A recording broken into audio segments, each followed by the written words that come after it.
Thank you. Thank you so much. And let me start by thanking Al Cardenas, the chairman of the American Conservative Union and a fellow South Floridian. He's a man who has been fighting in the trenches at the conservative movement for 4 decades as an attorney, an activist, a candidate, a state Republican Party chairman, and above all else, an advocate for liberty and American exceptionalism. And the conference that you're going to enjoy this weekend is made possible only through his hard work, that dedication, and the team at ACU. So please make sure you thank them for that. As well, do we have our veterans in the house? And if so, allow us to recognize you, the defenders of our liberty and freedom.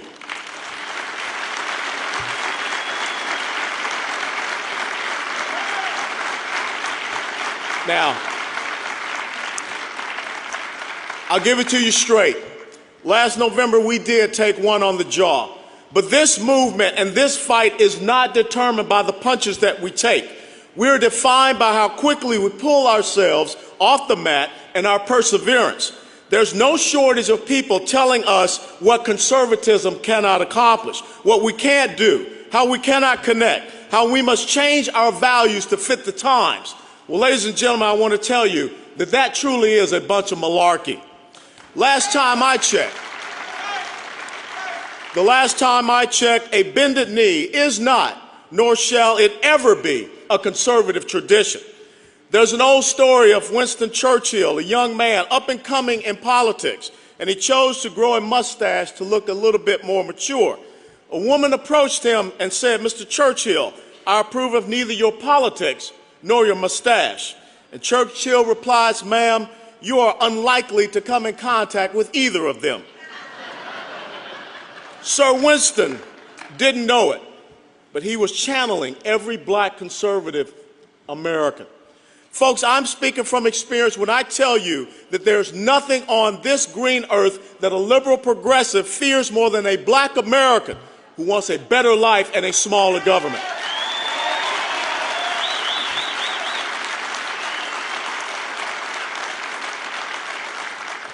The republic I love, the republic I risk my life to defend, the values I hold dear, the integrity that we all share, these do not know prejudice and they do not accept partiality.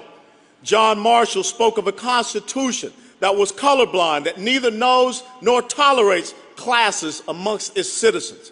So how can you not romanticize America? How can you not idealize this great land of dreams? Think of 2 men standing on a corner. One with $1,000 worth of Burberry clothing on his back, the other with nothing more in his wallet and a hope for a better future. Conservatives look at both and see the magnificence of freedom and potential.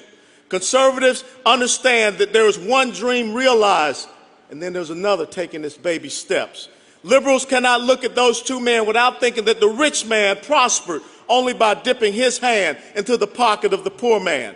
And like it says of the pretenders in Isaiah chapter 29, the American dream is something that they honor with their lips, but their hearts are far from it.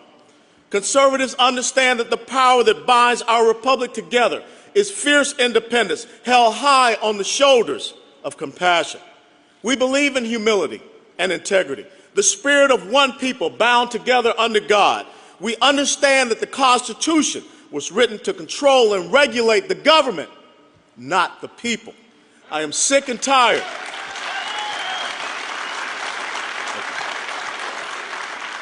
I am sick and tired of hearing that it is our moral duty to serve the state, because conservatives believe that it is our moral duty to serve our fellow man, regardless of race, sex, affiliation, or creed. And when we serve, we believe that it is the state's duty to get out of the way.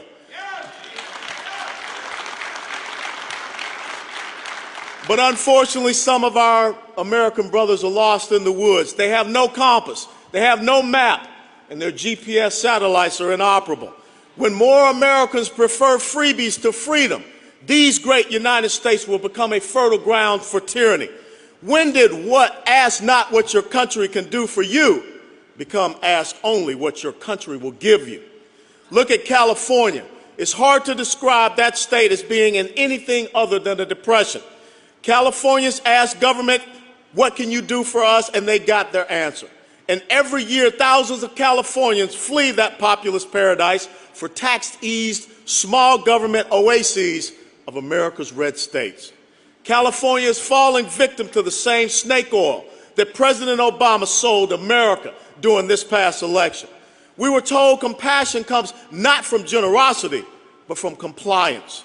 We're told kindness means raiding a man's hard-earned wages and sending it off to Washington, D.C., so that they, not you, may dole it out in courtesies and indulgences. I'm tired of these insufferable lectures of progressivism, because you know what this conservative says? Compassion comes from a choice, and not the liberal definition of a choice. The choice to say, I can do with a little less, so my brother can have a little more. To volunteer to adopt an orphan child, to pass on that new iPad so that you can give to your church or to your hospital. But how can those choices exist if we don't have the freedom to make them? And where's the kindness when a faceless bureaucrat thumps a red stamp on a monthly food ration? Where is love exchanged? Where is the love felt when a state administrator stuffs a welfare check into an outgoing mail?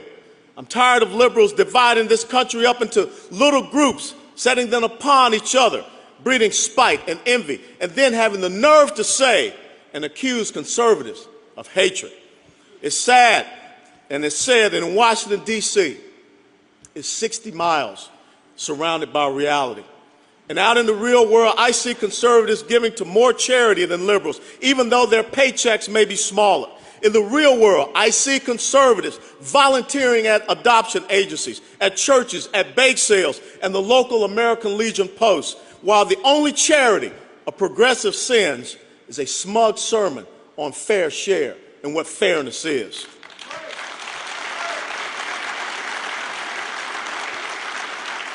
I'm a conservative because I believe we are here on this earth to do a little more than crawl through life, comfortable in the cradle of the government, excess, and oblivious to the duties required to keep this republic standing.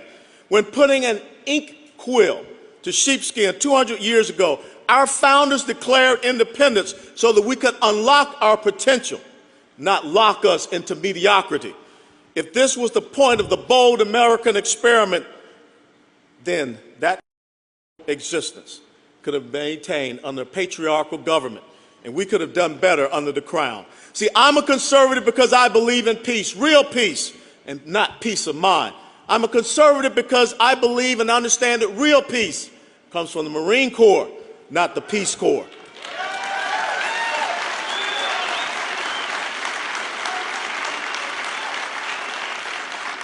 America is more than a government. It is more than an idea. America is more than just a republic. We either keep believing it or we stop living it. Our Constitution sprung forth from the oppressive yoke of tyranny. Some think the battle for this idea ended at Yorktown or with the Treaty of Paris. Make no mistake, the wisdom and sovereignty enshrined in that great document is steady under assault. And when I raised my hand as a young Army lieutenant and swore an oath to that Constitution, it was to defend these great United States of America against all enemies, foreign and domestic. And John Adams said, there is never a democracy that did not commit suicide. Well, and I hope you are not ready to give up on America yet.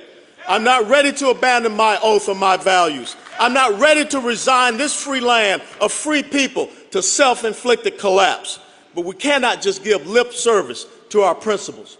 Now is the time we need a new generation of leaders willing to pick up the torch and carry conservatism high and proud into the 21st century.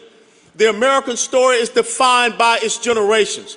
Whenever this great democratic experiment seems condemned to become a minor mention in history's appendix, a brief line next to the Roman and British empires, a generation rises above fear, above chaos, and frees us from fear and doubt. We forget that from time to time, we forget that our freedom was born of fire, from the loaded muskets of militiamen at Concord, where a single shot echoed around the world, to the smoky fields of Antietam and Shiloh, to the windswept French coast, where our greatest generation liberated the continent. We are made of stern stuff. When British tyranny besieged our colonies, we survived. When flames danced from the White House windows in 1812, we endured. When the Union split itself into two, almost perishing from this earth, we rebuilt. When the soup lines of the Depression stretched down shuttered city blocks, we recovered. When an unstoppable Nazi regime and war machine threatened to extinguish the light of free nations, we triumphed. And ladies and gentlemen, when Barack Obama packs his bags and beats a hasty retreat back to Chicago, we will persevere.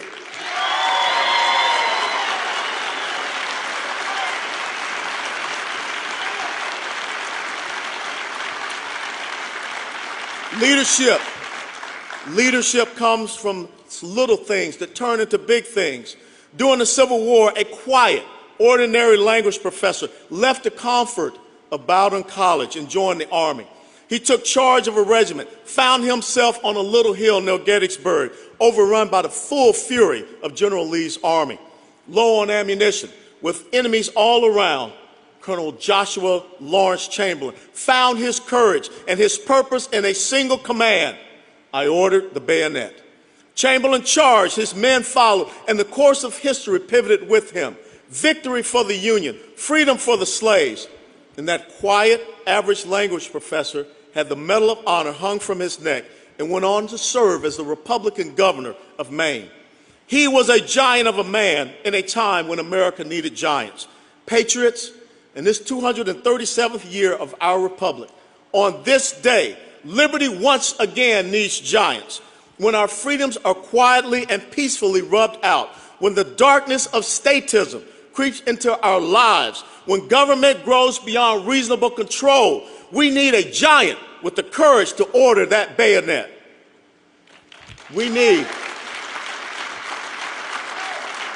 giants when Washington stops believing that freedom comes from God and starts believing it comes from the White House. We need men like William F. Buckley, who said that the best defense against usurpatory government is an assertive citizenry. We need women like Jean Kirkpatrick, who warned that it is a fundamental mistake to believe that salvation, justice, or virtue comes from merely human institution. If there is one constant in our short history, it is that this great republic falls on the backs of generations and giants. When they are weak, we falter. When they are sturdy, we triumph.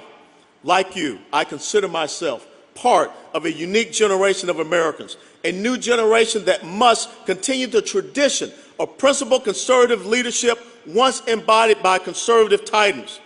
Ronald Reagan, Barry Goldwater, Bill Buckley, Milton Friedman, Jack Kemp, Jean Kirkpatrick, Paul Ryrick, Robert Bork, all have passed their responsibilities on to us. And this proud tradition of conservative leadership, a fellowship that includes each of you, holds one principle above all others: fidelity to the letter of the spirit of our nation's two founding documents, the Constitution and the Declaration of Independence. And as we go forward, we must understand what our duties and responsibilities are. A few weeks back, President Obama trotted out a handful of emergency responders and talked about how badly Republican policies were hurting them. But let us not forget that a company in Tennessee will have to lay off 100 workers because of Obamacare's new tax on medical devices. A doctor works his way to prosperity by inventing amazing new tools that have saved lives across the world, but government regulations have become so strict he has to fly to Europe to test them. Down in Virginia, there's a man who started a Chick-fil-A to provide food for the 9 people living under his roof. He paid his employees above the minimum wage and treated them like family.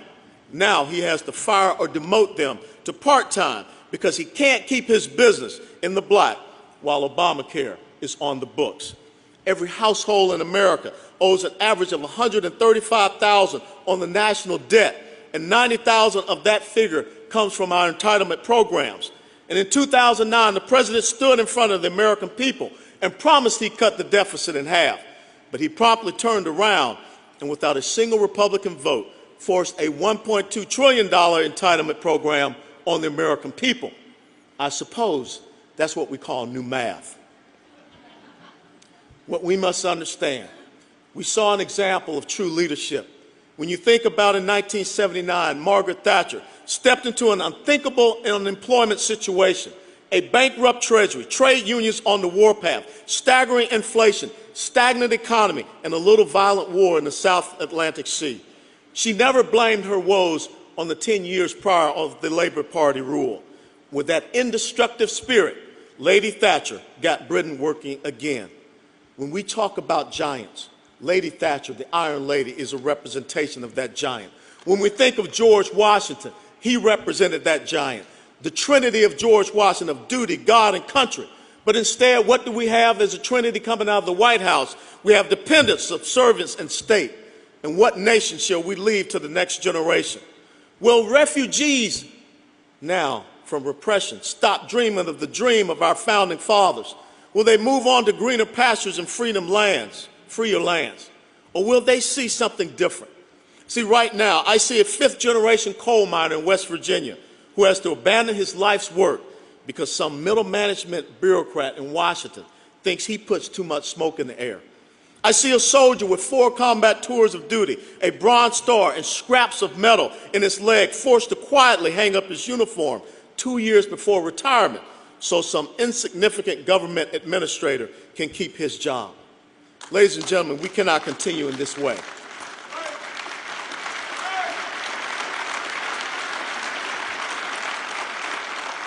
George Washington told us happiness and moral duty are inseparably connected. Now, we talk about Reagan and Thatcher and Adam, but talking is not enough, ladies and gentlemen. We have to put our deeds, our words to deeds. And in putting our words to deeds, we can create the next generation of great leaders. We can create the next generation of Marco Rubios, the next generation of Paul Ryans, the next generation of Marsha Blackburns. We simply cannot be a party of accountants, of dollars and cents and bottom lines. This next generation cannot allow righteous concern over the national debt to mask the benevolent purpose behind all of those worries. We are for freedom. We are for liberty. We want hope for the impoverished. We want America to shine as a beacon of life for the world. And it is conservatism, not the hollow promises of the welfare state, that will get us there. Will we have a leader that will stand up and mentor young minority youth, like my friend Nicholas Buford down at Valdosta State College? Will we open up soup kitchens? Will we show people the superiority of our message? The thing is now, let's not continue with lectures because liberals are better at lecturing. Let's be the party of action. Let's be a group of people that look for deeds. Deeds and not words will paint this country red from California coast to the Rocky Shores.